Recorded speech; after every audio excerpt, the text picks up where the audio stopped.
You're listening to Oppositional Forces. Bad guys for good reasons. All right, ladies and gentlemen, welcome to our inaugural episode 1 of Oppositional Forces. I am your host, Scotty Don't, and this is my lovely co-host, Mr. Frost, the last Yoden of the frozen north. Mr. Frost, say hi.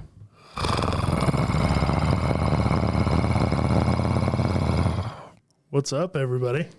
That guttural growl is going to get me every time.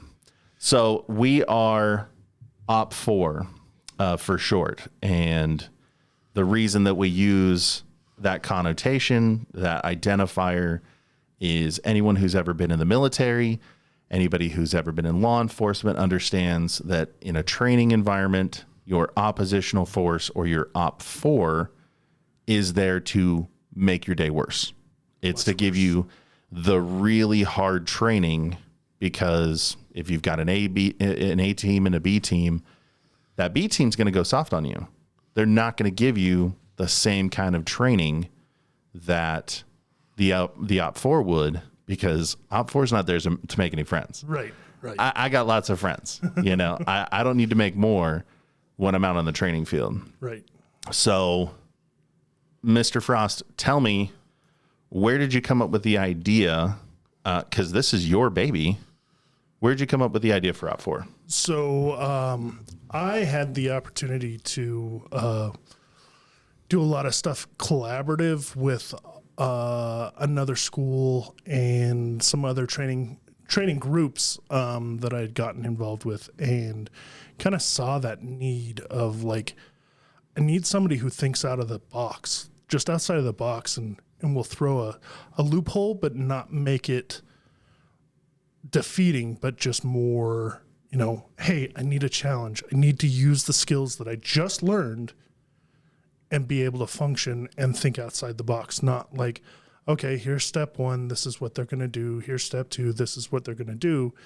Because even if you ran the scenario 3 or 4 times, it changed every time. And right. I think that that's a necessity, because it keeps you on your toes. It's like, I don't know, training, you know, simple things like, I don't know, disarming or something like that. If you disarm, it's been proven. I've even seen it in videos of police officers disarming each other back and forth, and then in real life, they hand the gun right back to the assailant. Right. You know, and I think a lot of this stems from just that repetition, like you're talking about, you know, this sort of, okay, we're both friends here. We're not here to really fight. You know, I'm going to come in the room. I'm going to clear this room. I'm going to engage with you as the pretend bad guy, whatever the case may be. And, you know, don't go too hard on me. I'm just learning this stuff. Right. And then they go soft. And then what do you get? You get soft training. Right. So, I mean, for me, at least, OP4 is very much an ideology of I'm going to stress you to train you. Right. And I'm going to inoculate you from that stress. So when you go out into the real world, you know, you're already prepared. Right. You're ready at that point. Exactly. Because I stressed you out so much. The other real life instance may be less stressful. Oh, most definitely. If you stress somebody out to the extreme, it turns into, you don't get as stressed under pressure. I mean, you're going to be stressed no matter what if you're in a bad situation. But, I mean, you and I both know, you know, if you plan for the worst, what's less than worse? Right. You know, and you get that next level training in an environment where it's safe, and you know you're safe, but at the same time, I mean, we're calling you on all your shots. Right. We're making sure you understand you came in the room slow. Right. You took that guy down slow. Like, I'm coming at you like a crack addict, because in the real world, you're dealing with a crack addict. Right. But, I mean, when you throw that into the mix, I kind of had that mentality of, yeah, I'm going to come at you a little bit harder than what you're prepared for, but we're gonna escalate. Right. So we'll go through the situation. We'll escalate and escalate and escalate to the point where, you know, I'm that guy that's like, you know, doing an active shooter or something like that. You throw a phone book at my face and I come up and both my lips are split. I'm smiling from ear to ear because I know that even though it was maybe a panic, you still used your wits about you and used an improvised weapon instead of, oh, what do I do? What do I do? What do I do? What do I do? Do I hunker down and hide in place? I fought. Right. I attacked. Right. And that run, hide, fight does not come naturally. No. You know, it's not a situation where you rise to your best level in a stressful situation. You're going to rise to a percentage of your level of training. Right. And it's usually not a very high percentage either. No, because you're stressed and you're freaked out and you're trying to figure out which way the bubbles are going. I mean, it's just one of those things. Right. Yeah. So, I mean, at the end of the day, our mission, our goal is to bring that level of training out into the forefront, bring that mindset to people who are maybe beginners, you know, in the preparation world, in the defensive, you know, training world, intermediate, you know, and even expert level guys who, yeah, they're on the range every day. They're doing their, you know, their drills and they're practicing their techniques, but they're by themselves, or they are, you know, with a team, with their team, whose goal is to bring each other up to that next level, but they don't necessarily have, you know, the mindset of, I have to ruin his whole day. Right. He came out here with a great big smile on his face and a coffee in his hand. You know, he's ready to rock and roll. Well, guess what? There's a bunch of 6-foot+ guys in that house that have CS gas and they're waiting to pop that smoke on you. Oh yeah.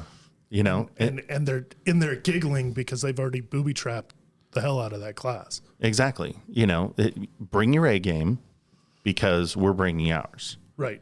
I mean, for me, one of the ways that I got started is I was stationed in Guantanamo Bay, Cuba, with the Marine Corps Security Force Company. And I had some guy come to me one day, was like, hey, you know, Scotty, we've got some training going on. We're going to do port security. And we just need some guys, to show up intermittently through the day and harass our dudes. Right. Like, can you handle that? And I was like, yeah. I get to harass my guys. Like, yeah, that'd be great. And I show up. They're all standing around, smoking and joking, having a great time. You know, obviously they're bored. Them, not every moment of the day is exciting. But they've got their C-wire out. They've got everything secured. Everything looks picture perfect. And right out of the gate, I realize, oh, they want me to stress these guys. Like, okay, well, maybe I'm going to yell. So, I'm shouting out insults at them. I'm telling them, what giant piles of garbage they are. I'm poking fun at like little things here and there that they're doing. And I can tell that it's getting under their skin. I push a little harder. The next time I came back with eggs. I thought, I'm going to throw these at their boots, get them riled up a little bit. I pegged a dude in the throat, and the look on his face, if he had live rounds, I'd have caught some. and so I just escalated, and I got just this immediate high right from just screwing with them. Right. And I'm getting all these pats on the back as I'm leaving, each little engagement. They'd all group back up and their NCOs and stuff. Would be like, okay, well, you guys did a pretty good job, but you have to understand, like, if you got a protester, or, what could become a violent, engagement at the gate or at the port, at your fence line, you can't just shoot them right off the bat. Because I caught some blanks, that notionally I was shot. Right. And like, you can't just shoot these guys. Like, escalation of force. Right. So they would go through, their remedial training again, and I'd come back an hour later. Dude, I kept these guys up all night long. I'd hit them for 30, 45 minutes. I'd go back to my room. I'd take a nap. I'd wake up feeling just like $1,000,000. Like I get like 2 hours of sleep and I'm like, oh yeah, it's time to do it again. Like, and I would go out there and raise hell. And by morning, I mean, these guys are spent. You could see it in their faces. They have just lost all will to perform. But every single time I started hitting them that next day, they were on it.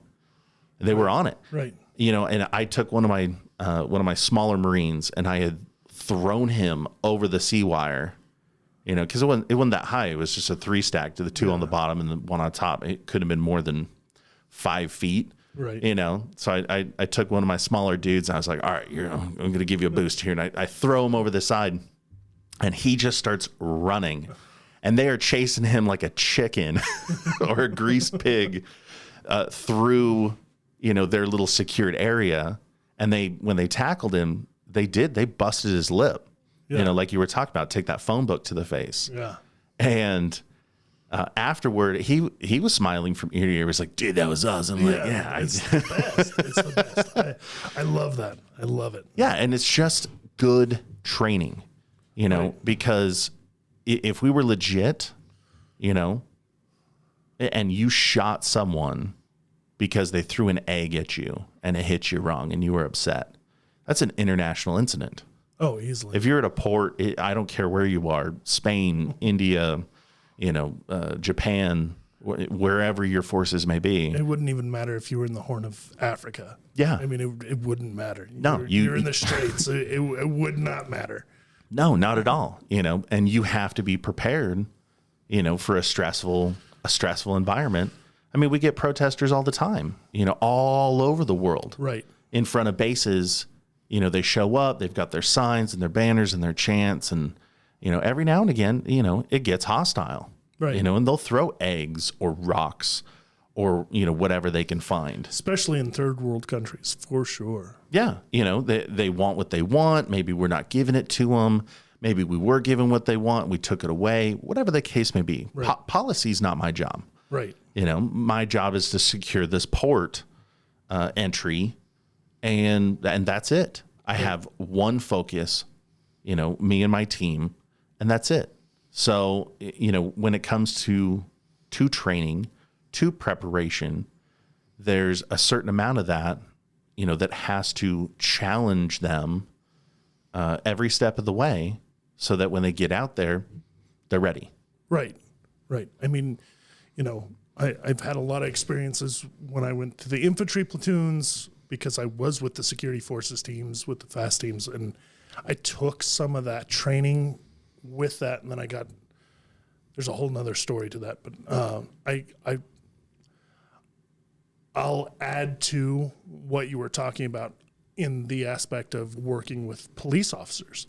I got a chance to work with some police officers, and we were running scenarios, and I kind of reminded them of, hey, you're breaching houses. You're going into homes, apartment complexes.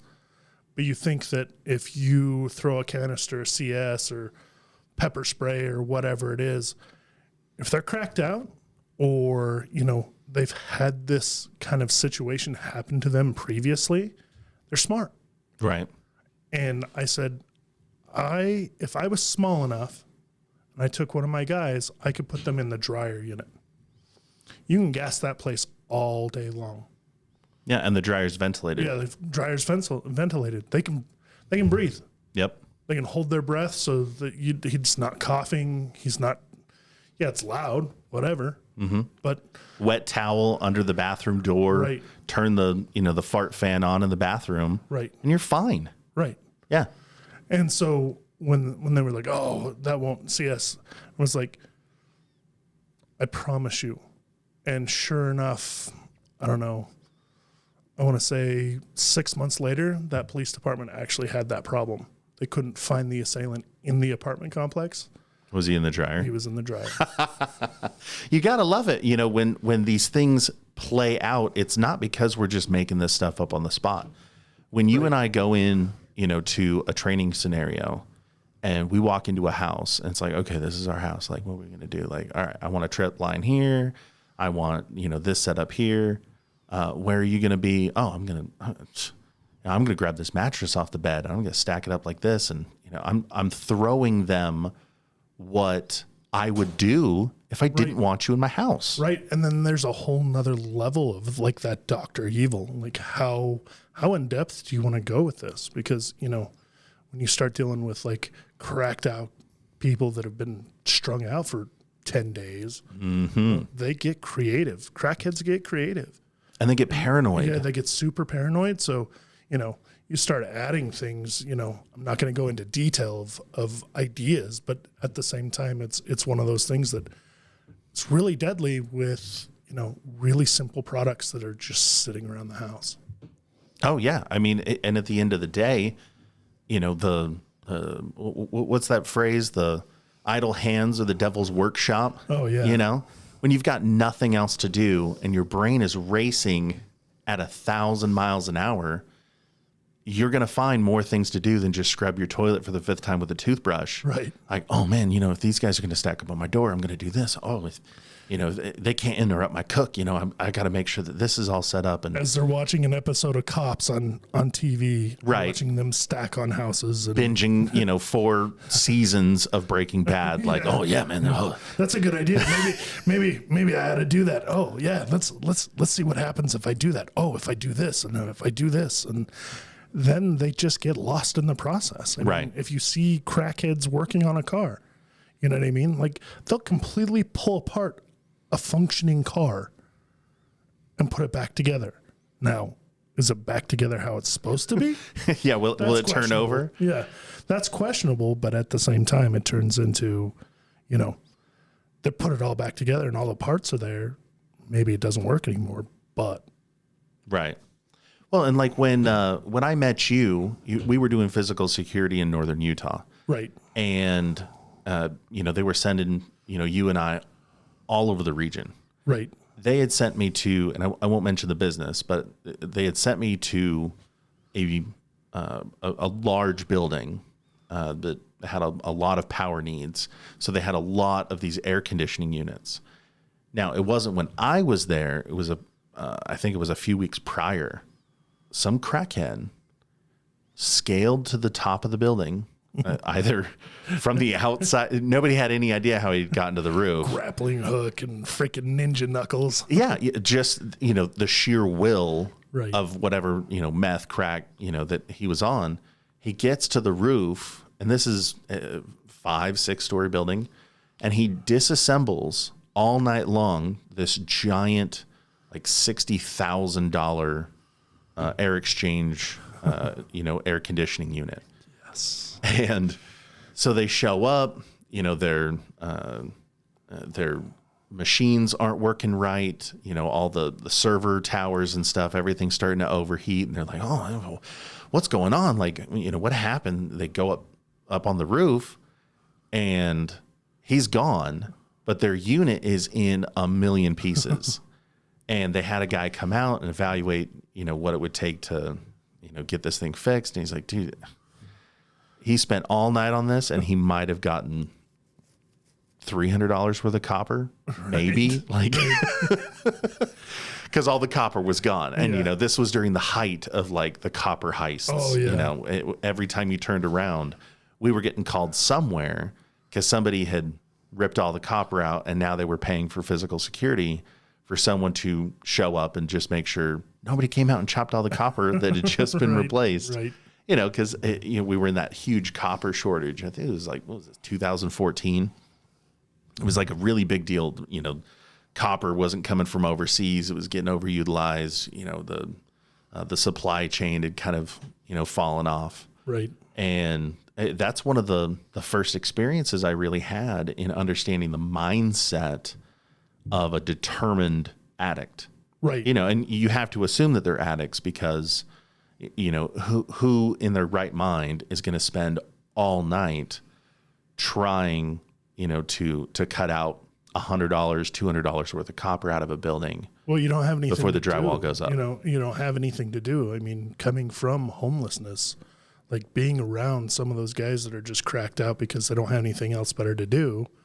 And it gets their mind off of being homeless, essentially. So, make a few bucks off of some copper, and seeing these guys, go through and just meticulously pull stuff apart for just a little bit of copper for that next fix, or, maybe that Budweiser or that, whatever it is, or a drink or something like that they can have when they get their fix. Right. So it's just one of those things that, seeing people like that, just it really kind of opened my eyes to that world. And even as tempting as it is, when I was homeless, it was like, maybe not. Well, I don't want to hang out with that element because I don't know what I'm going to get myself into. Right. Well, and not everybody reaches that level of desperation, or that mindset that takes them outside of what it does to everybody else around them. Right. I got called out to do an investigation on a continuing copper heist on one of the supply fields for a power company. And these guys have been hit several times in like a 2-week span. They've been hit I think it was 3 or 4 times. And on their really poor recording, camera system, all they could really see is that these guys would show up out of nowhere. They'd cut the fence. It was a 2-man team. Right. They'd cut the fence. They'd hit a spool of wire. They would drag out about as much as the two of them, could drag together, Right. pulling one end. They'd cut it and then drag it out into the darkness, and they'd be gone. And that'd be it. And they tried, having people come in at different hours of the night to try to, show some sort of extra presence. They had cops that were rolling by at different hours. And every time, as soon as everything went quiet, as soon as everybody was like, all right, they're not going to hit tonight, cop would roll by, do his quick checks. He's there for 10 minutes, whatever. He'd be gone, and 5 minutes later, they'd be cutting that fence. Right. And you can see him just show up out of the darkness. Because like I say, these camera systems were poor. Right. They really needed to upgrade their stuff. And so they call me out there to do this investigation. And I'm sitting there night after night after night of nothing. I've parked amongst other vehicles that get parked there overnight. I'm sitting there twiddling my thumbs, staring at my phone, hoping, for dawn. And I start thinking to myself after I've been doing this for almost a week with nothing. And they were prolific about it. They were really hitting this place. Right. Like they can't be done already, know? Just because they must know that I'm here, right? So I stepped out of that defensive mindset of, I'm here to protect this stuff and make that determination, be able to make that phone call when they show up. And I need to figure out what their mindset is, what they're about. So I get out of my car, all right, I don't have cover anymore. Right. My cover's got to be blown. So I get out of my car, and I've been parking there, sometimes an hour or more before everybody else would leave for the night. Right. So it wasn't like, I was just pulling up as everybody's leaving in this obvious, oh, well, there he is. And, Right. And so I start walking around. I'm looking at where they've cut. The fence has been repaired half a dozen times. And I decide, you know what? I'm not abandoning my post, but I'm going to walk outside my post. Right. I'm going to go figure out what's going on the outside of this fence line. And there were train tracks that ran along the side of us. And so I start following the train tracks. And as I'm walking down the train tracks, I start coming to this underpass where the train would go by, and, vehicles are going overhead. And it's dark. And it's creepy. Got my flashlight out. I'm a little, oh, what am I doing here? And I look down, and there is wire insulation everywhere. Just everywhere. I'm like, oh, well, okay. Well, here's their little strip yard. Right. They're stripping the copper. And I look over to my right, and just on the other side of this overpass, the tunnel's only 20, 30 feet long, whatever it was. And on the other side, there's this little parking lot of nothing. And there's a bunch of cars in there. I have no idea what business, that was associated with, but that fence was cut and not repaired. Right. And I'm like, okay, so they're cutting the wire here. They've got to be dragging it into this parking lot through this cut fence, loading up and going. But how do they know where I am? How do they know when I'm here? So I start walking back, and there's nothing but this giant field behind the laydown yard. There's nothing. There's some deer, there's tall grass, and one tree. Right. But the tree looks like the branches are all super low to the ground. I mean, you'd have to belly crawl under this thing to be able to hang out. And I'm like, there's no way. So I walk up to this thing. And of course, there's like this little game trail that's coming up to it. But there are footprints. Right. Oh, okay. Well, footprints are good. Are these idiots really hanging out under this tree? And I look underneath, and they've dug out underneath the tree. They've dug themselves a little trench that they could sit in. Little hide back there. A little hunting hide, and then had pulled the limbs down so that there was only just this slit of space between the ground and the tree limbs, but they had plenty of space underneath. And they would sit there and smoke and joke and laugh all night long, while they, watch everybody come and go. And then they pick their appropriate time, and boom, they'd hit it. Right. So, the reason I tell this story is because when you're doing defensive training, you're always thinking like, oh, what am I going to do? Right. What am I going to do? Oh, if this happens, what am I going to do? If this happens, what am I going to do? I think that's the wrong mindset. It's a good mindset to have to be prepared for a defensive situation. What am I going to do in my home? Right. What am I going to do in my office? What do my kids do at school? Whatever the case may be.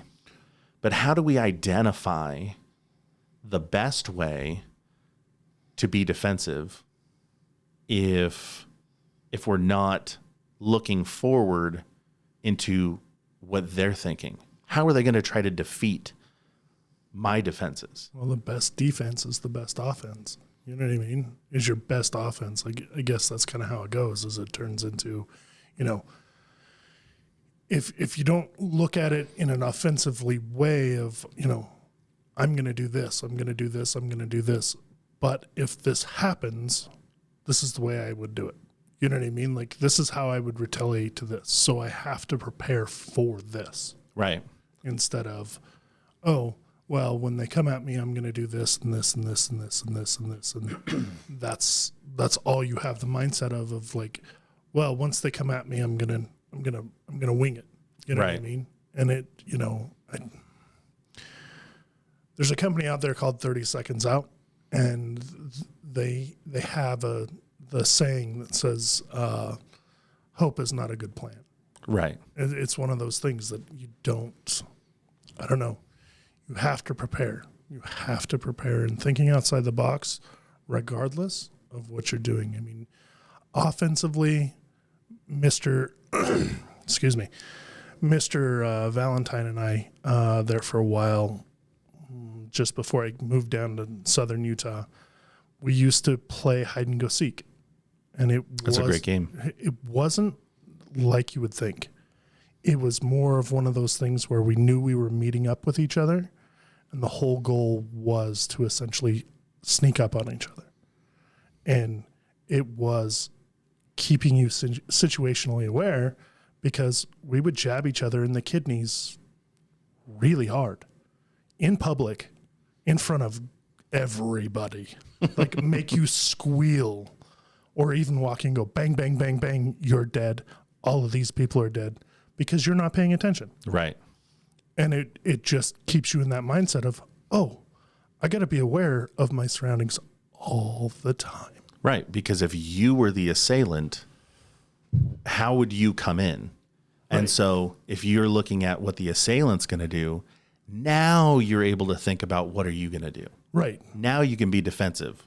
Right. Oh, no, if I had this really, this really solid door, well, what if they don't use the door? Which is what got me into penetration testing. Right. I got into penetration testing, after I started I'd learned how to pick locks, how to identify, working with the security firm that you and I were with, Right. how to consult these companies that I'd be showing up at their buildings and performing, physical security, Right. and then trying to upsell them on, hey, have you thought about this? Have you thought about that? And starting to look around the corner of being defensive and starting to think like the bad guy. Right. Now all of a sudden a whole new world opened up for me. And so I was able to go out and sell this idea of, look, I'm going to break into your place. What are you talking about? You're going to break into my place? Yeah, no, you're going to pay me to break into your place. I'm not going to break a bunch of stuff. I'm not going to steal anything. I'm going to have your written consent in my pocket at all times should somebody see what I'm doing and call the cops. But you aren't going to know what your biggest weaknesses are until the bad guy exploits it. Right. And sometimes all you need is that first time. Right. Something happens, you've got the really hard door, but the really weak window. You've got the really hard front door, but you don't have a really hard back door. You got a camera facing the driveway. You got a camera facing, the wooded, backyard that you have, but you don't have a camera facing, the side yard with your neighbor's fence. Right. And so I come over your neighbor's fence, totally sidestep all of your cameras. And now I'm in your house, through a second story window because I brought a step ladder with me or I stood in your trash can, whatever the case may be. Right. Well, that's something that it's a great conversation to have and a great mindset to have because when Mr. Valentine comes on, when we can get him available, because he's a hardworking man. He's a hardworking man. We have these kind of conversations of I'm going to do this, I'm going to do this, I'm going to do this. He definitely thinks from a tactical mindset, a militant tactical mindset, but when he says, "Oh, I'll come through," the roof, because that's tactically from the top down. That's right. That's a military mindset, most definitely. Well, most bad guys anymore have watched enough movies. You know what I mean? Like, if you have any kind of tactical sense, you're going to realize that it's easier to come down than it is to go up. So he'll say, "Oh, I'll do this from the top." And I'm like, "Oh, I booby trapped the top entrance. Your first guy enters, blows up any kind of entry that you could have come from the top. Right. Now what are you going to do? Because you're stuck. Because you can't land a helo there. You can't do anything like that. Right. Now you got a team on the roof. If they're still with alive, a smoldering hole. Right. And you have no way to extract them because now you have this big gaping hole and you don't know what's inside. Right. Think about Waco. Right. They're trying to make entry any way that they can, trying to get any sort of view that they can. And, what do they do inside? They shoot through the wall. Right. And the wall's not good cover. Right. It's not protecting you. It's just concealment. That's all it is. Exactly. And so you have to wrap your brain around the idea that people aren't going to play by the rules. Right. What's the first rule of a street fight? There are no rules. Right. And so once you give up, that sort of honorable mentality, like, oh, well, I would never do this and I would never do that. Well, guess what? The guy who's after you will. Right. And just because you're not willing, to punch some guy in the nether regions when you're in a fight, because you don't nuts. Yeah. I don't care. I'll roll your nuts with my fingers. I don't care. Yeah. 'Cause that's his idea. Right. Because he wants to defeat you. You don't know him. Right. You don't know what he's about. So you have to drag yourself out of the idea that you're going to be given on a silver platter this perfect situation that you've prepared for. You have food storage in your house. You've got barrels of water in your garage, that you alternate regularly and chlorinate. You've got, guns and, and preparedness right. in its entirety at home. And you're at work and everything pops off. Right. How are you going to get there? You're 20 minutes from everything you've gathered, collected, organized, cleaned, meticulously, inventoried. And you've told everybody that you have all that stuff. Right. And everybody who asks, like, oh, yeah, we had a little fire drill at our house, so the kids know where to go in case of an emergency. Okay. Yeah, I did this and I did that. And oh, wow, you guys are really prepared. Oh, yes. And now you know.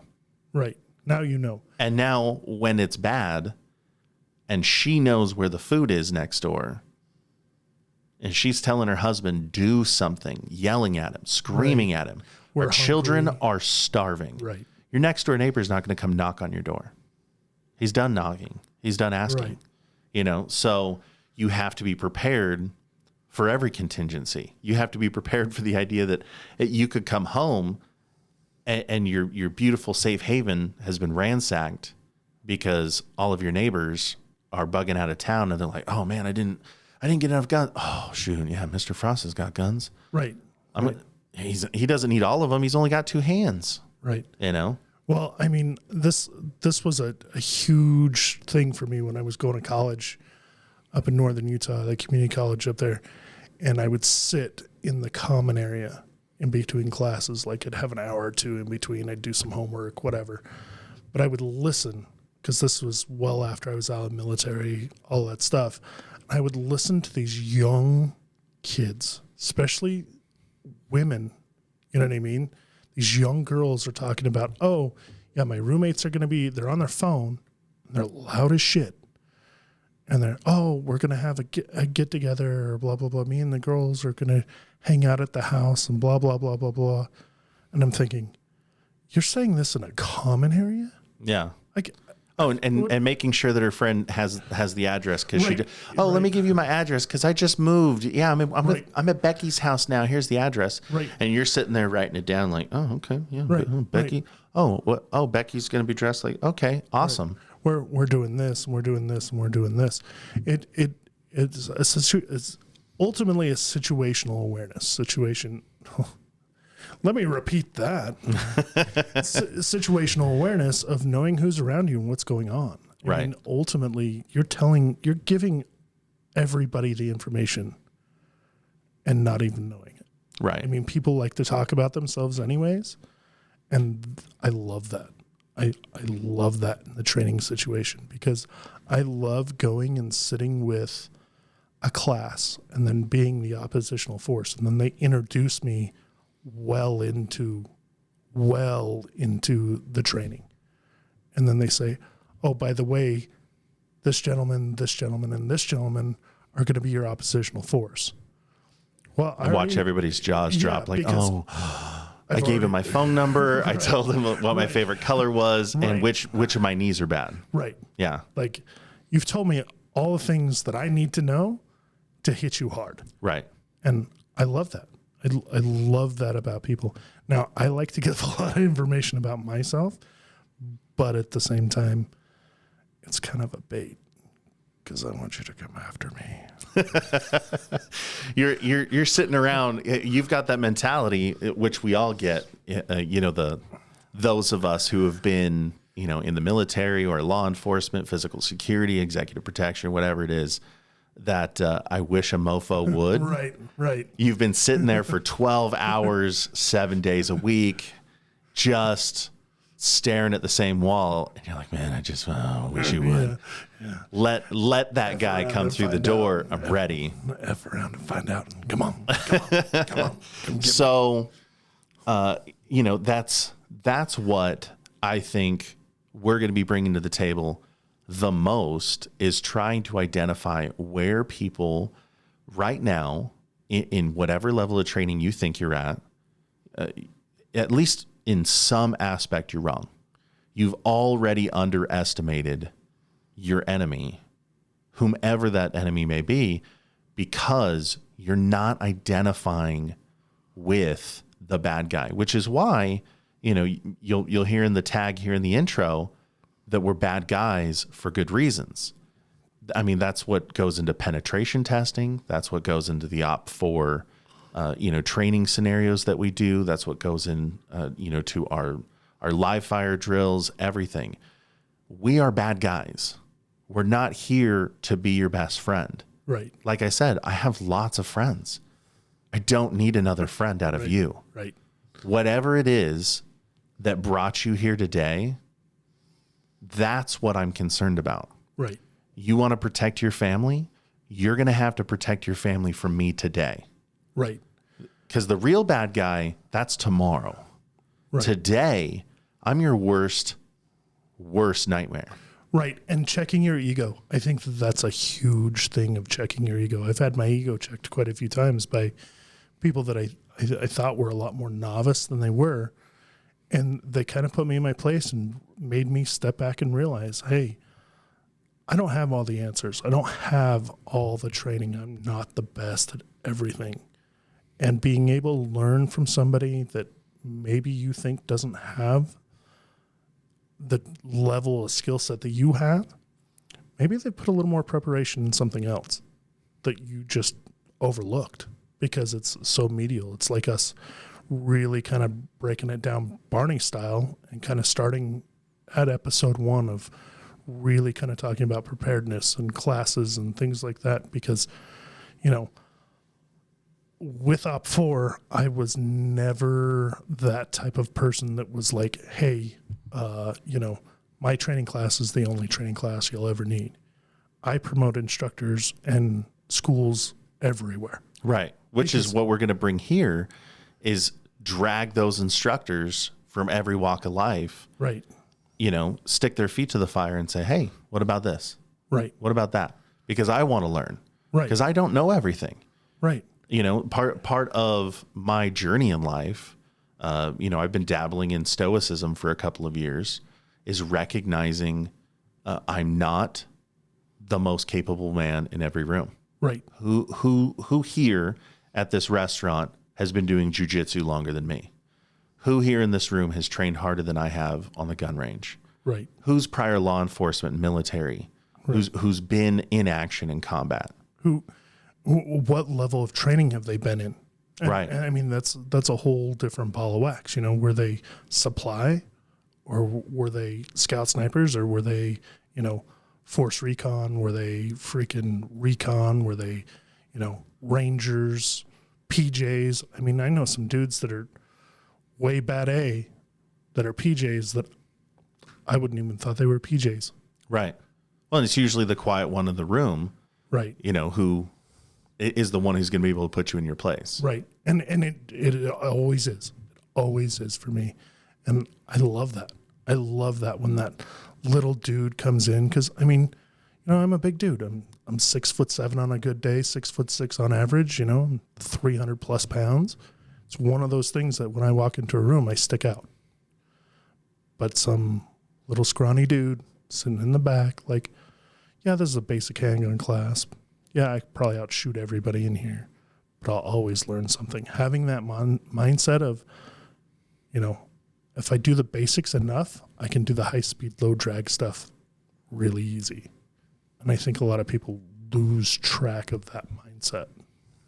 Yeah, no, and that's why I've been so motivated for so long to do something like this, is because I think if we're able to disseminate at least where our thought process is, what our level of training is, that other people that listen to us, you know, which we would, you know, be incredibly grateful for, right, takes something home and says, I didn't think about that, you know, and then we start building a community, a tribe, right, that is reaching that next level because they brought something to us, whether it's in the comment section, whether it's an email, whether it's somebody that we bring in here and interview.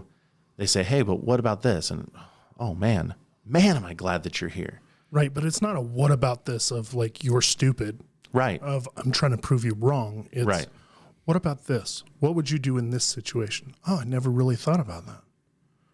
Maybe I need to rethink my situation here. Maybe I need to go back and go, okay, well, this might be an isolated situation, but now I have to rethink my situation. Right, because times change. Right. And with the times changing, we have to change along with it. I was reading a book the other day. It's called Unmasked by Andy Null, and it's a book that follows from start till now Antifa, where they came from, what they're about, how they operate, what their mindset is, what their tactics are, how they conceal themselves, everything. And there was a bunch of stuff in there that just, it opened so many different doors. I didn't even know what to do with myself. I was like, man, I've been thinking this whole time that it's a bunch of, whiny, living in my mom's basement, keyboard warriors who show up all in what they call black bloc. Right, but it's not. To go protest the evil Nazis, wherever they are, shouting at shadows. Right. They're incredibly organized. They're well equipped. Right. They're well trained. And there's a lot of discipline in a very, what's the word I'm looking for? In a very decentralized governance. Right. To be very honest with you, I have a lot of respect for those guys in a strange aspect, because they're organized to a degree. They're dedicated. And that's what makes them dangerous. You take somebody who's dedicated and wants to fight for a cause, and they believe in that cause, that's a rough force to fight. Right. It's a rough thing to fight against. And then butt them up against a bunch of people whose mentality is, I'm here just following orders. Right. I'm here to do my job. I'm punching a time card. I'm here for whatever the many reasons are, that isn't passion. Right. They have passion. Right. And that's what, kind of that mentality of being American.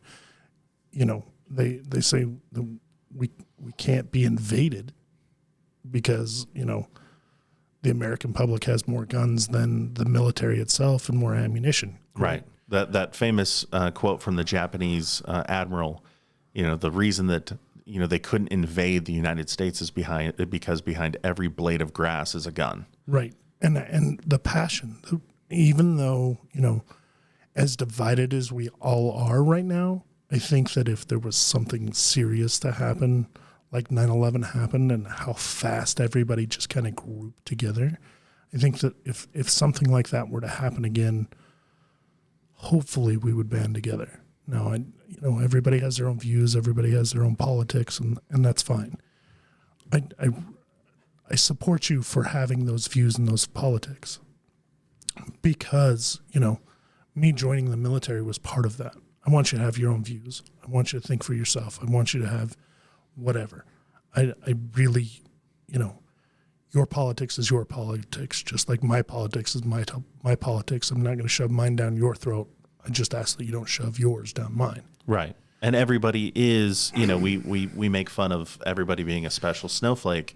Right. But everybody is a unique composition of something different. Right. It's their education, their faith, their politics, their family, their upbringing, their environment. Everything goes into making you. And I want to understand who you are, because there's something I can learn from you. Right. And it doesn't matter what walk of life you come from, or, what government, or not government, but political standing you have, because, maybe you have some information that can change my mind or view on something, or change my view on something from something else because I'm misinformed, or, maybe it makes more sense to me. But, at the same time, I kind of look at it as we're all human. We're all human. We all need to just kind of respect each other for our own views. And, we talk about everybody's a special snowflake. I'll tell you what, I know a lot of guys that use that terminology of, they're just snowflakes. Well, yeah, they're a snowflake themselves. Right. And they just don't know it because they think they're that cool. What's a blizzard made of? A bunch of snowflakes. Right. You know? And so at the end of the day, if you're not putting yourself in other people's shoes and trying to identify with them, to empathize, sympathize, whatever it is, then you're not going to understand them well enough to be able to predict what they're going to do. Right. And that's where, you know, I'm not trying to cut you off, but I think that kind of segues into the sheepdog mentality and the wolf mentality, and however you want to look at it. My standing on sheepdog mentality, cool. You look at yourself as a sheepdog, that's cool. Yeah. I hate that terminology.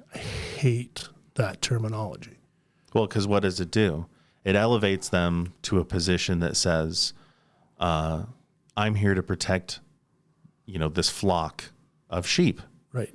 So you're immediately discounting all of these individuals, citizens, law enforcement, military, whatever it is, as these sheep, that it's your job to protect them. Right. And better than they do. Right. And that's where I kind of like having that mentality with Op 4 is we are the wolf.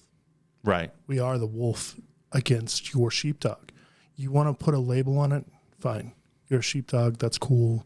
You're, whatever, oath keeper, however you want to put it. There's many other names and sects and things like that they're involved with that. But nobody's better than anybody else. And yeah, okay, you may be more well versed, but let's really take a look at some things of, the sheepdog mentality of, oh, I'm a sheepdog, but some of you are still thinking that Antifa is just a bunch of kids who got bored one day and are going to come out and throw, dildos at you, right. It's the Twitter mob in real life. Right. And it's not. Right. These guys are going to come in with bats, and they're going to come in and, they're going to jack you up, and you're going to be caught by surprise because you think, oh, I'm this cool guy in a plate carrier standing over here with my AR or whatever it is that you're carrying. But these guys have already infiltrated you because you think they're one of them. Yeah. No. And I think one of the biggest problems I have with the sheepdog mentality is that you already assume a position that you're picking that hill to die on. I'm here. This is my property. These are my people, whatever. And I'm going to sit tight. I'm going to hold the fort until the bitter end. Right. And I don't think that that's the right mentality to have. There's a bunch of people out here these days that are kind of referring themselves to the, as lions, right. Which is it's a little more closer to what we're talking about. But at the same time, it's still this, we're looking out for, everybody, we're the king of the jungle, or with the sheepdog, analogy, like we're watching the flock. Right. And the point that I want to drive home to everybody is that wolves, they're just wolves. It's a pack of wolves. They worry about their tribe, right. Feeding their tribe, taking care of their tribe, but they're always on the move. They're always looking for that next, open opportunity. Right. They're not sitting on their butts watching the sheep feed on grass. Right. They're not waiting for the problem to come to them. Wolves make the problem. Right. We are your problem today. Right. And I really kind of want to stress that, all these guys running around saying I'm a sheepdog or I'm a lion, good people or whatever, they are awesome people. But here's something that people need to remember. And I'm not trying to speak ill of anybody. So please don't think that I'm trying to speak ill, but a lion or a wolf, whatever you view yourself as, doesn't have to walk into a room and say he's a lion or a wolf. Everybody already knows. They know, It's part of who you are. Oh, It's Game of Thrones moment. Like, right.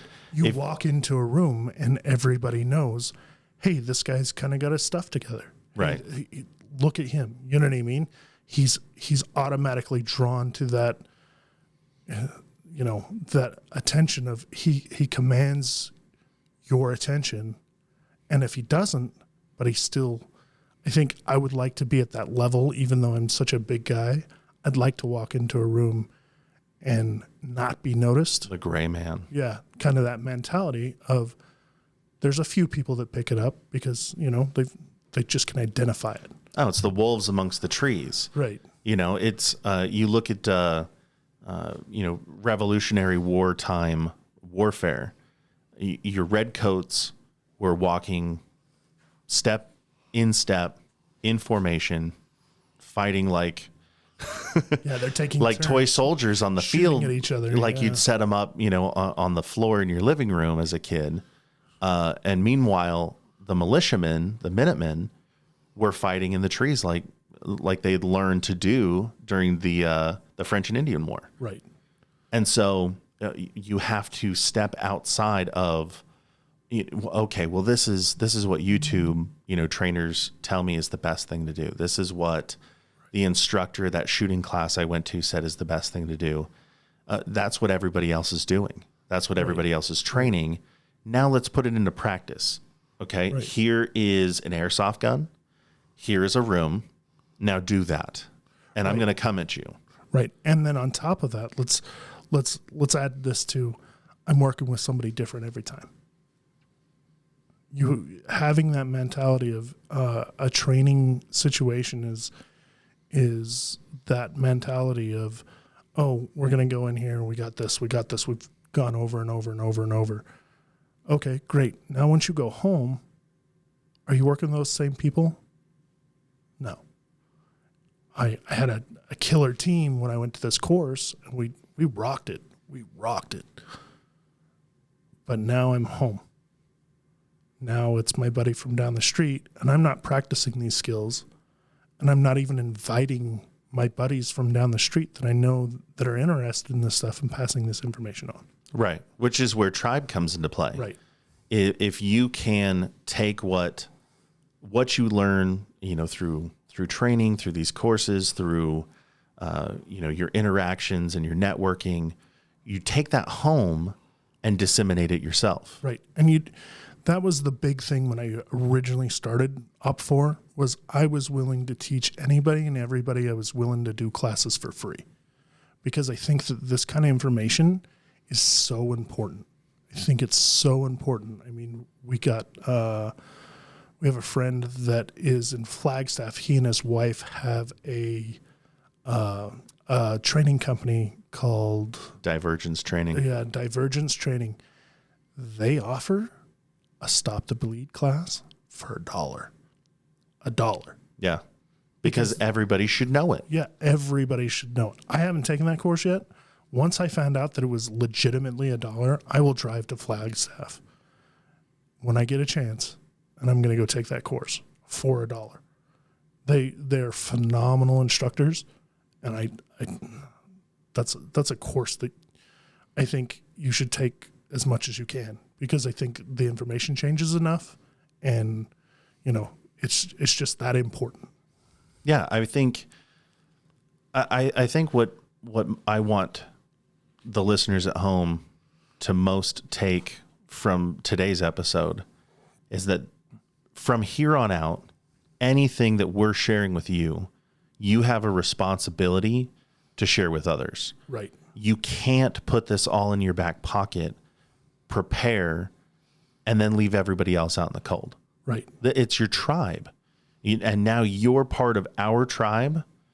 And as a member of our tribe, you have to do your part.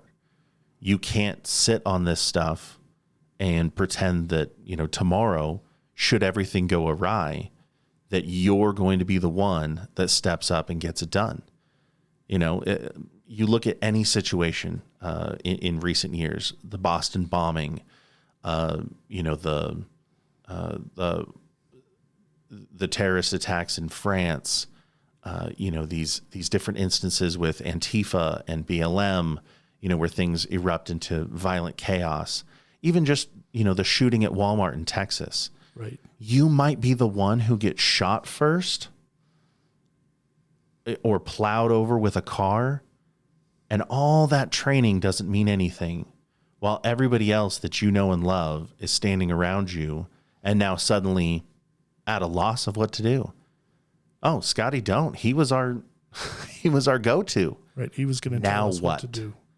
But he can't talk because his jaw's all mangled because it got ran over by the tire of the car. Yeah.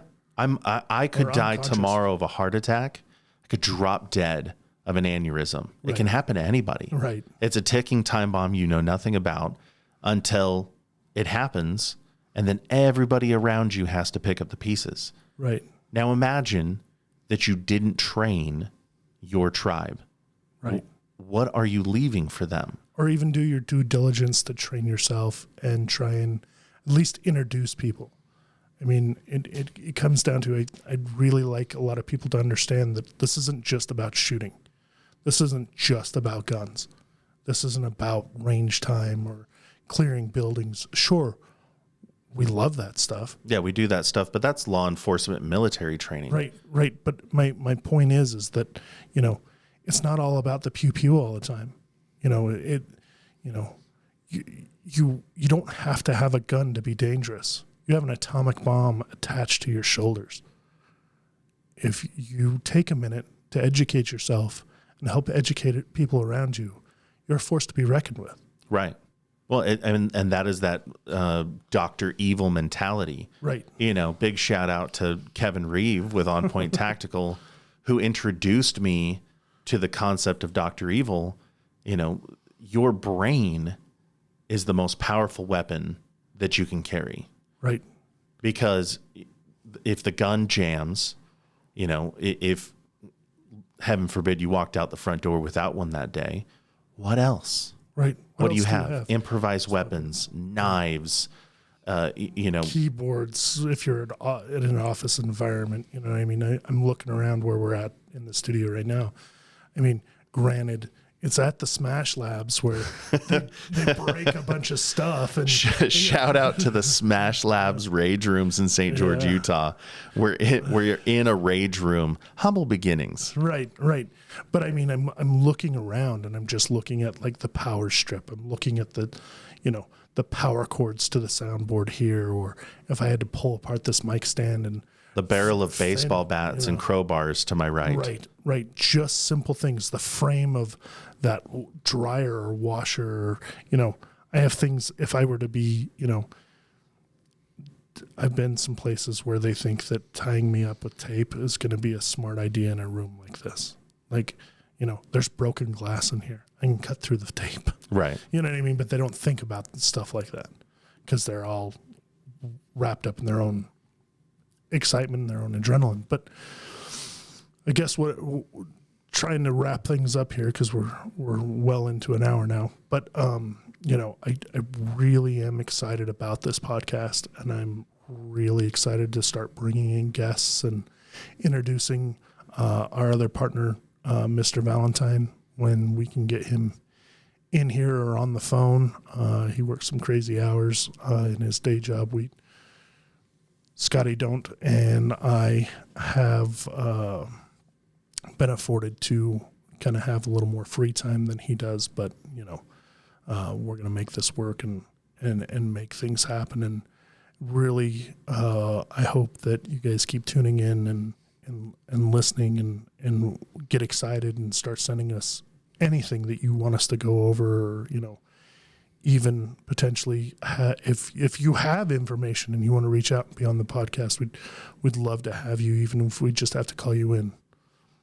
Yeah, absolutely. And with all of that, my earnest desire for all of this, it's not to pat myself on the back. It's not to stroke Mr. Frost's ego, Mr. Valentine.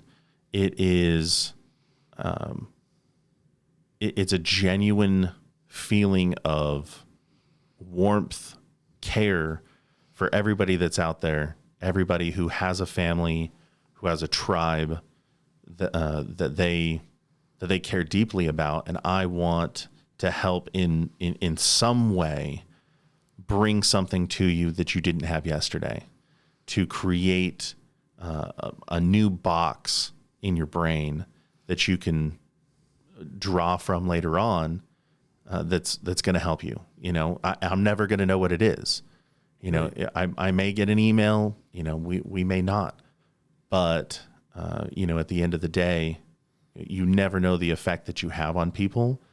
And if we can do something, anything that gives you that leg up later on, that extra edge, then I've done my job. Right. Just adding tools to your toolbox, whether it's physical or just mentally. I think that, it's a duty for us. We got all this training, and we're continuing to train to not share this. I think honestly, as a duty as a man and just a member of society, it's a disservice to everybody. I really think it is. Yeah, absolutely. All right. Well, with that, let's blow the door and get the hell out of here. All right.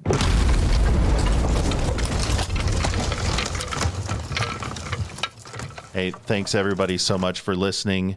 If you want to follow us, you can go to our website at www.badguyforhire.com. You can reach us, via email on the links in the website. We're on Facebook at Op4, and we're on Instagram with with Op4 Tactical and Op4. What's the other one? What's yours? Are you Op4 Tactical? I don't remember. Anyways, that's my eel planning. We'll catch you next time on that one. We'll make sure to have all of our ducks in a row. Thanks again, everybody. Off to get a haircut. Thank you for listening to Oppositional Forces, Wage War, and Stack Bodies.